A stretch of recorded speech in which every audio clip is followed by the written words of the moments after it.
jaalalli jaalaluma garuu jaalalli akkanaa sin qabee beeka isii si boojiftu kan osoo badiin hin jiraatin nama jaalatutti bilbiltee dubbiin isa tuttuutu sagalee isaa dhageessuuf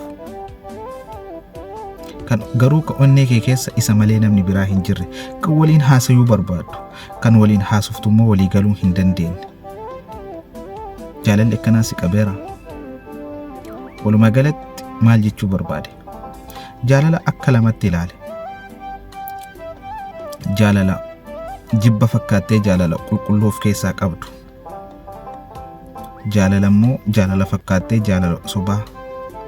kokkolfoof sesseeqan dubbii malee jaalala sobaa of keessaa qabdu jaalala akkamtu si qabe yeroo hedduu jaalala lolli keessa jiru namni hin hubatu hammeenya qofatti fudhata garuu namni si jaalatu sun haala ittiin haasa'u wallaaluu dhabaaf namoonni hedduun bultii isaanii diigaman jaalala tana ija qalbiitiin ilaala ija qalbiitiin yoo hin ilaalin tama afaanii qofa olaalte jaalalti loltu sun illee jaalala dhugaa ta'uu sirriitti hubadha jaalala ija qalbiitiin ilaala galatooma